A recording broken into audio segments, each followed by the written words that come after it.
Welcome to the Mountain Tough Live Ready Nutrition Program. We wanted to put this together for you to design something simple to execute, but also that was going to really help you live ready as you get ready for the new year. You're going to find that there's 8 different elements in here, and we think that they work together whenever you work with all of them at the exact same time. We encourage you to do this with someone. You're going to see in our programming, there is a downloadable checklist that you can download, you can print out, you can put on your fridge. You can share with your friends, your family, your kids, whoever you'd like, to make sure that you're hitting each of these elements each day throughout the course of the workout. You're going to see also that there are 40 different mini clips that we will help guide you throughout the duration of this that'll give you little tips that you can work on so that you can continue to live ready and develop nutritionally through and into the new year. So number one on our list of different things that we're focusing on for the next 8 weeks is having a source of protein at each meal. There's not any particular magic to protein, but what we know is that we begin losing muscle at a rate of 3 to 8% per decade beginning at age 30. Ensuring that you're getting adequate protein intake and regular strength training are the 2 ways that we know combat this the most effectively. So we want you to do Mountain Tough, and we want you to be sure that you're getting protein throughout the course of the day. Second thing protein does is it makes you feel like you've actually had something to eat. And the word that we use for this is satiety. So it's not just filling you up for a meal, but that meal is lasting. In other words, another hour doesn't go by and you're ready for more. If there's protein at that meal, it slows the digestion of the meal and you're less likely to feel snacky all day long. And that provides better energy stability. So you're not getting these big rises in energy, sudden dips, and wondering why you want to nap at 2 in the afternoon. Number 2, key element number 2, have no calorie intake outside of formal meal times. Now you can set the schedule. We're not so much concerned about that. And this isn't even a method to try to get you to restrict or count your calories so much as just to set structure for 2 reasons. Number 1, we don't want you to go so far under your calories. When people are trying to be conservative or good on a new plan, they tend to risk going under. They don't have any adequate fuel in their system. They can't execute their workouts and they blame the diet when in reality it was too restrictive. So part of that is we don't want you to go too far under. Part of that though too is we don't want you to go too far over. If we were to go to a gas station and we were to put gas in our car, but our gas tank already had enough gas in it, we don't all of a sudden get better fuel economy or have better performance. We just make a mess. So part of what we want whenever we're saying no calorie intake outside of these times is we're trying to prevent the calories that come in for most Americans, which is 21 to 42% of their calories come from random snacking. Doesn't really execute or help any fueling. We're trying to be intentional with the nutrition. Number 3, have a source of produce with your meals. Produce can be considered fruits. Produce can be considered vegetables. It's probably things that you've heard from your grandparents, but there are some real valuable reasons for this. Number 1, it provides volume. In other words, it helps protein make you feel like you've had something to eat, which prevents hunger and encourages satiety so you're not randomly snacking all day and violating the rule that we set in number 2. The second reason, though, it's important to have produce is most produce, fruits, vegetables, etc., contain a high concentration of vitamins and minerals. Now, here's why this is important. Most of us don't think about the fact that whenever we eat a meal on a plate, that at some point that food gets converted from the menu item that we've made or chosen into usable fuel that lets us go execute our workouts or play with our kids. There's a system that happens that encourages that it takes the food from just being food on a plate to usable energy. That system is largely run by how much nutrition is available, how many vitamins and minerals is a person getting. So that helps it operate at a more optimum and ideal level. Number 3, maybe most important for the reason for including more nutrients from fruits and vegetables, including a source of produce, is that it fights most chronic disease that we know about.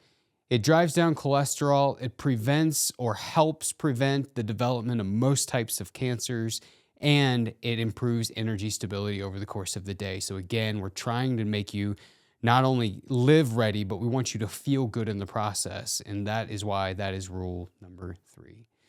Number 4, carbohydrate sources should come from whole foods.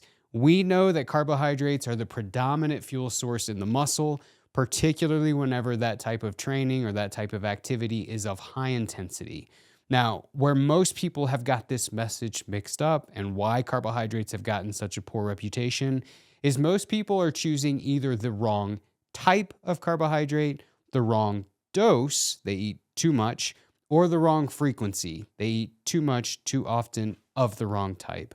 What's different about the carbohydrates in whole foods are they're predominantly complex carbohydrates. They're going to process slower. They're going to help keep you fuller longer. They're going to be full of good nutrition. If you compare that to simple carbohydrates, which is the type that the predominant American diet is made up of, they're not filling, they lack nutrients, they're easy to overeat, and they don't necessarily assist you or aid you towards preventing some of the things that we talked about earlier when you look at overall health. So, rule number 4, when you're eating carbohydrates, fill that muscle full of good nutrition, make it from whole food sources. Number 5, have water between meals. Specifically aim for at least 16 ounces between meals. We know that water is an essential function in every part of the body. So having water between meals not only fights off hunger and cravings, but it also helps us get rid of waste byproducts that we produce as a part of metabolism, as a part of training, as a part of nearly everyday life. So aiming to have 16 ounces of water between your meals can help encourage you in the direction that we're trying to go whenever we say live ready. Number 6, minimize the number of times you eat out per month to 1 or less than 1. The average American spends $166 on meals out per month and eats out nearly 8 times in a month. So that's per member per household. So this isn't even about the financial component of it, but it does say that it adds up, which I'm going to encourage you on number 8 in a minute. So remember that one. But the main reason we're trying to reduce the number of times that you're eating out is you get nearly 20% more calories whenever you eat out than if you were to cook at home or have more control over your nutrition. Most of those calories are coming from the wrong types of dietary fat, the wrong types of dietary carbohydrates, and are pushing you back from the goals that you're trying to achieve. And so number 6 is we want you to try to minimize the number of times that you eat out in the course of a month to 1 or less than 1. Number 7, spend less time on a screen. Find things to do with people that you love, friends, family, kids, read a book, play games, meet up, go for a hike, go for a walk, anything that you can do in the evenings. Set some rules and some parameters around yourself to where you're doing things with people or doing things for yourself that do not involve a screen in the evenings, and the time spent doing that exceeds the amount of time that you've spent on the screen in that same evening. And number 8, we encourage you to do Mountain Tough 5 days a week, every day for those 5 days. Remember what we said about in protein. We begin losing muscle mass at the age of 30 at a rate of 3 to 8% per decade, which adds up quick. The best 2 ways to combat that are going to be regular strength training and ensuring that you're getting adequate protein intake. So spend time every day during the week executing your Mountain Tough program. There you have it. That is 8 different challenges over the next 8 weeks and a new year to help you live ready. Although we've designed these to be very basic to follow, I know they can seem overwhelming trying to make sure that you're checking off all 8 every day. So we've created a checklist in a PDF that you can print out and you can stick on the fridge. You can stick it anywhere and you want in the house, at work, both places for all that matters, and go through each day over the next 8 weeks and check these off one by one.